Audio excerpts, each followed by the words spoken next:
Good morning all students.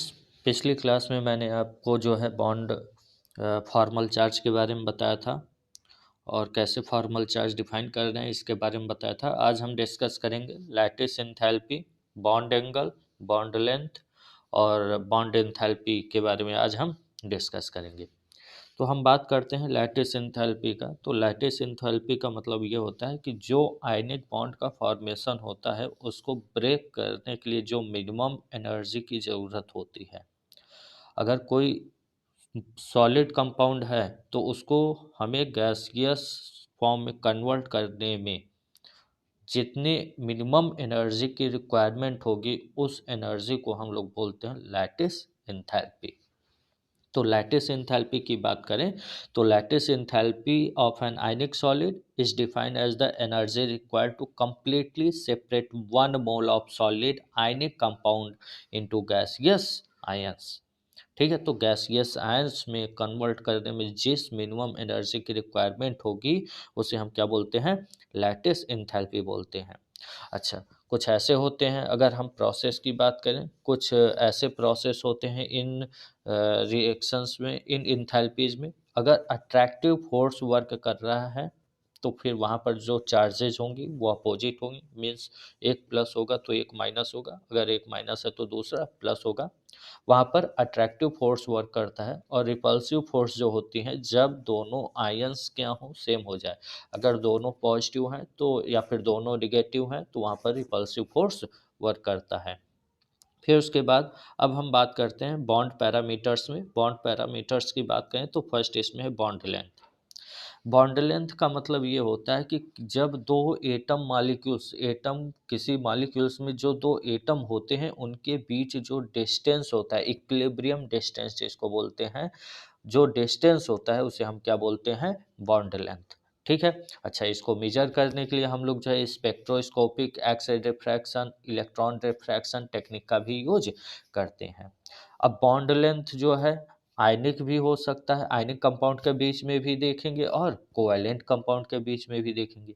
अगर हम covalent radius की बात करते हैं तो जो इसको रेडियस होती है, इसका जो एडजेसेंट एटम बॉन्ड सिचुएशन होता है, जो उसका कोर होता है, उसके बीच जो डिस्टेंस होती है उसे हम क्या बोलते हैं, कोवैलेंट रेडियस। जैसे अगर हम यहाँ पर बात करें, यहाँ पर आपका जो है बॉन्ड लेंथ एक कंपाउंड है ए और बी।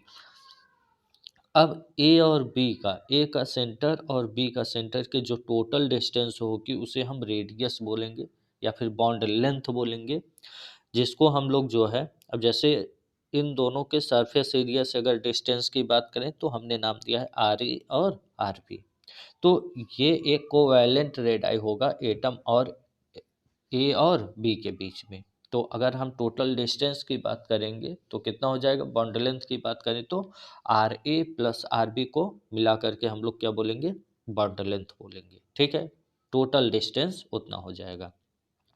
अगर हम बॉन्ड पर यहाँ पर कुछ वांडर वाल फोर्स के बारे में भी दिया है। वांडर वाल रेडियस क्या होता है, जब हम एटम की ओवरऑल साइज की बात करते हैं तो वहाँ पर क्या होता है कि कुछ बॉन्डिंग सिचुएशन भी होती है, कुछ नॉन बॉन्डिंग सिचुएशंस भी होती हैं। तो वहाँ पर वांडर वाल फोर्स हम देखते हैं।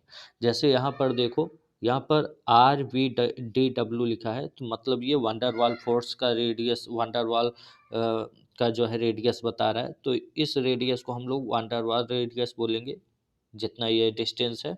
जो इनर सर्कल होता है उसे हम क्या बोलते हैं, जो इनर सर्कल हो जाएगा वंडर वाल रेडाई में।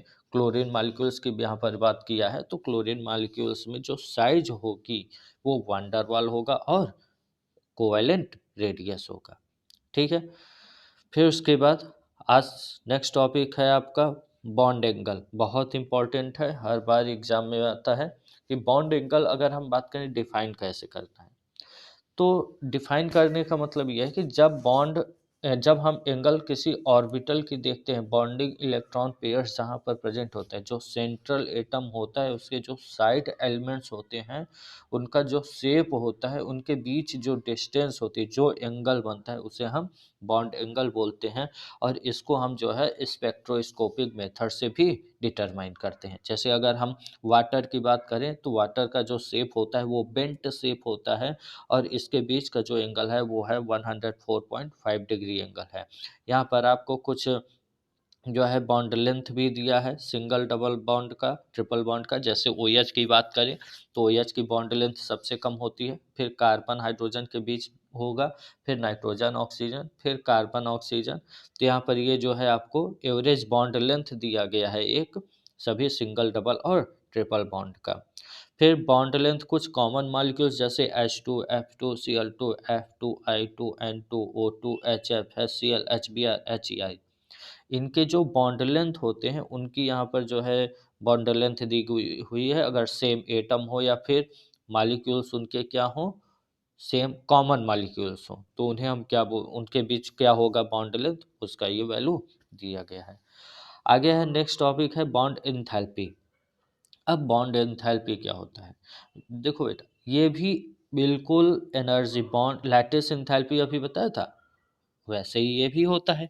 जो अमाउंट एनर्जी, जिस एनर्जी की रिक्वायरमेंट होती है बॉन्ड को पर्टिकुलरली ब्रेक करने के लिए हर एटम का, कोई 1 मोल कंपाउंड है, एटम है, उसकी जो बॉन्ड ब्रेक करने के लिए जो अमाउंट, जो एनर्जी के अमाउंट की रिक्वायरमेंट होगी उसे हम क्या बोलेंगे, बॉन्ड एंथैल्पी। जैसे यहाँ पर अगर हम एग्जांपल्स की बात करें तो जैसे H2 मॉलिक्यूल गैसियस फॉर्म में है और इसको H+H+ में ब्रेक किया गया, तो इसको ब्रेक करने के लिए हमें कितने एंथैल्पी की ज़रूरत पड़ी, कितनी एनर्जी का, 435.8 किलो जूल पर मोल का। ऐसे ही जब हम डबल बॉन्ड की बात करते हैं तो डबल बॉन्ड ब्रेक करने के लिए और एनर्जी की ज़रूरत पड़ेगी। ट्रिपल बॉन्ड ब्रेक करने के लिए बहुत ज़्यादा एनर्जी की ज़रूरत पड़ती है क्योंकि 3 बॉन्ड होता है और उनको अलग करने के लिए हमें बहुत ज़्यादा एनर्जी की ज़रूरत पड़ती है। ठीक है? तो यहाँ पर जो है जितना अगर सिंगल बॉन्ड है तो उसको कम एनर्जी की ज़रूरत होगी, डबल बॉन्ड है तो उसे सिंगल बॉन्ड से ज़्यादा एनर्जी की ज़रूरत पड़ेगी, ट्रिपल बॉन्ड है तो और भी ज़्यादा एनर्जी की रिक्वायरमेंट होती है बॉन्ड को ब्रेक करने के लिए। तो ये आज के टॉपिक में मैंने आपको जो है bond length, bond angle, bond enthalpy, lattice enthalpy बता दिया।